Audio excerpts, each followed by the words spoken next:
লাইফকে seriously নেন।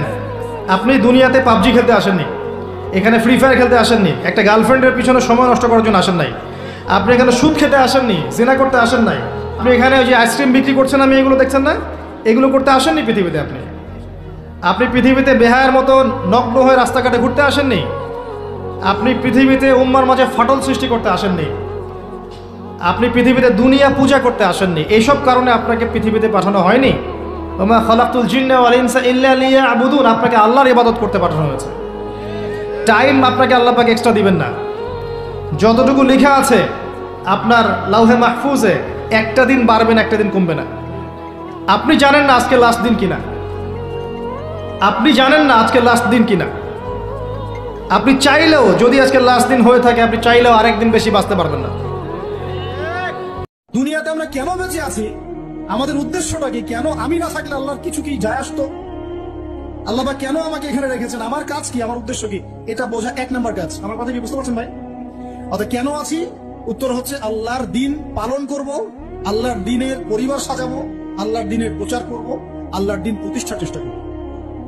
এছাড়া দুনিয়াতে বেঁচে থাকার আমাদের কোনো উদ্দেশ্য নেই।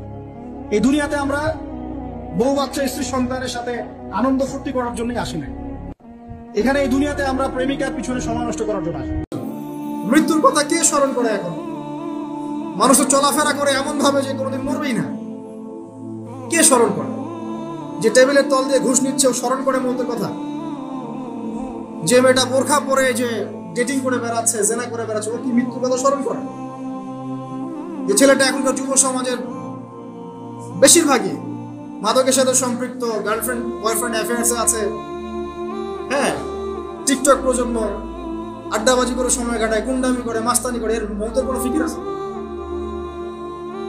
একজনকে বড় দায়িত্ব দেওয়া হয়েছে, সবার সম্পদ লুটপাট করে খাচ্ছে, এর মৌতের ফিকির আছে নাকি? এর মধ্যে ফেরাউনি চেতনা এসেছে, আনা রব্বুকুমুল আলা, আমি মহান রব, আমি তোমাদের মহান রব। যে আল্লাহর কাছে যা চাইবে আল্লাহ পাক তাকে সেটাই দিবে। একটা প্রবাদ আছে যে মানুষকে সে কারণেই সৃষ্টি করা হয়েছে, যে উদ্দেশ্যে সে, মানে যে গন্তব্যে সে ধাবিত হবে, ওই কারণেই মানুষকে সৃষ্টি করা হয়েছে। যদি আমরা জান্নাতের দিকে ধাবিত হতে চাই, দেখবেন ওই কাজগুলোকে আল্লাহ আপনার জন্য সহজ করে দিয়েছে। এটা হবে ইনশাআল্লাহ।